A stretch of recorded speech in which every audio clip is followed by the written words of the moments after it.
में उर्दू रुकैया तारीख के संग के साथ रुकैया तारीख आपके संग से और साथ साथ आज हम करेंगे पेपर 2 को मैं डिफाइन करूँगी। पेपर 2 में क्या क्या आने वाला है समझते हैं बच्चों। पेपर 2 में क्वेश्चन नंबर 1, इसमें जुमले से जुमला जिसे कहते हैं सेंटेंस फॉर्मेशन फॉर मेकिंग।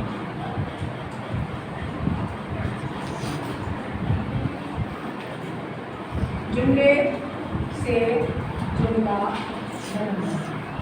प्यारे बच्चों, जुमले से जुमला बनाने में बहुत सारी चीज़ें आ सकती हैं और ये सब आना चाहिए 1 क्लास से आप लोग पढ़ रहे हैं। ठीक, नंबर 1 आपको आ सकता है जुमला मुस्तकबिल का जुमला होगा और कहा जाएगा इसको चेंज कर दो माजी में।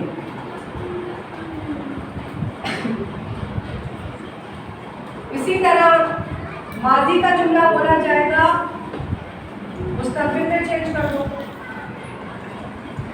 इसी तरह मुस्तकबिल या माजी को कहा जाएगा हाल में कर दो। ठीक, इसके अलावा आपको कहा जा सकता है ये जुमला है, इस जुमले को तब्दील करें मुअन्नस जुमले में।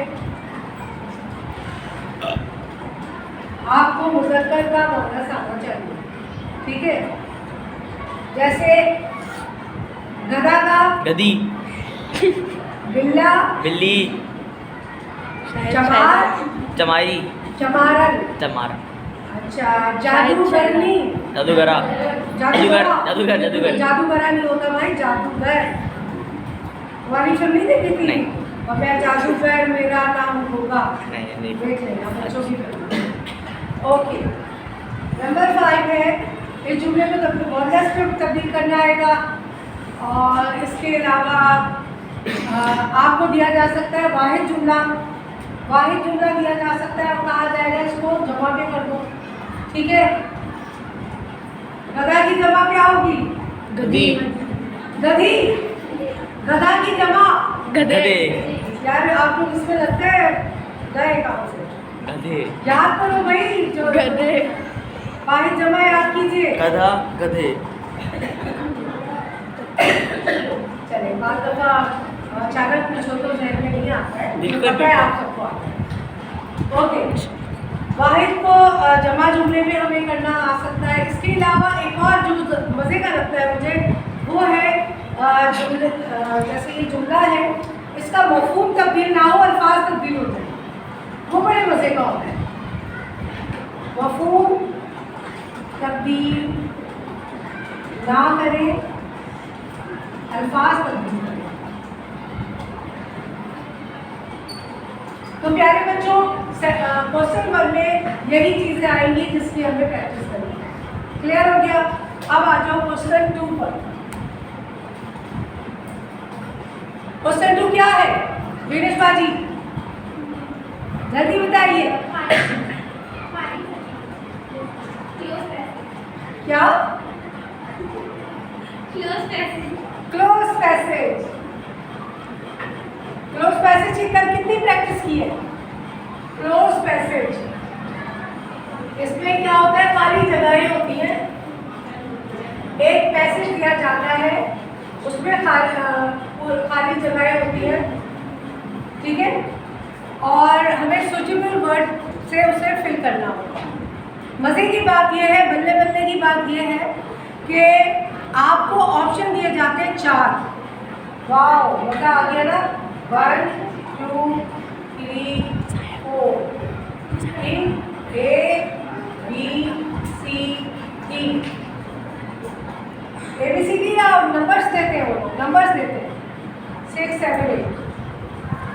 जैसे ये 6 है, यहाँ पे डैश नंबर 6 है, क्योंकि ये 5 जुमले होते हैं पेपर 1 में, 5 जुमले होते हैं, तो वो डैश को सवाल में डालते हैं और डैश को 6 नंबर देते हैं, जहाँ से स्टार्ट करते हैं। तो ये 6 नंबर में क्या आया है, वो ऑप्शन देते हैं, कोई भी वर्ड दे देंगे जो यहाँ पे फिल हो रहा होगा, जो सबसे सही वर्ड होगा वो आपको और यहाँ पे टिक लगाना होगा। ठीक है, मैं आप लोगों को तजवीज़ करती हूँ कि यहाँ पर अगर आप पेंसिल से लिखें तो आपके अंदर दिमाग में एक प्लानिंग सी बन जाती है, आसानी से आप इसको फिल कर देंगे। ठीक है, इसको फिल करते चलेगा। 4 बॉक्सेस होंगे, हर डैश के 4 ऑप्शन होंगे। ठीक है, हर डैश के 4 ऑप्शन होंगे और समझदारी से देख समझ के आप फिल करेंगे। ठीक है, यहाँ पर जो सही होगा उस पर टिक लगा दीजिए। ABCD जो भी होगा उस पर आप जो भी सही होगा उस पर आप टिक लगा दीजिए। क्लियर होगी बात? ओके, अब आ जाओ डस्टर की तरफ। डस्टर से इरेज करके ये वाला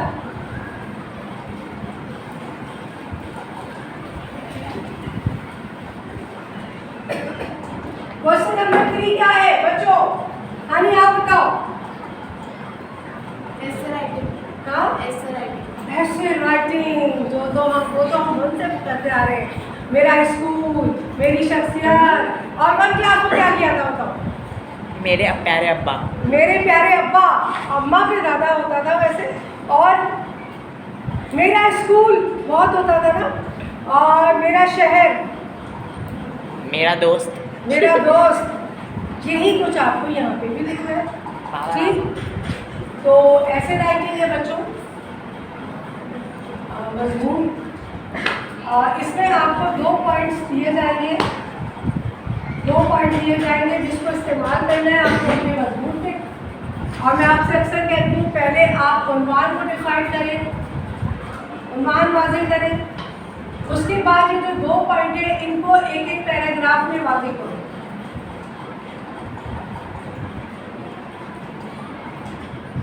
और इसको वाज़ेह करो एक छोटे से पैराग्राफ में। ठीक, इससे आसानी रहती है एग्जामिनर को। एग्जामिनर बोलते हैं अच्छा ये जो 2 पॉइंट है इसने वाज़ेह कर दिया है, अरे भाई इसको दे दो नंबर, पूरे नंबर दे दो।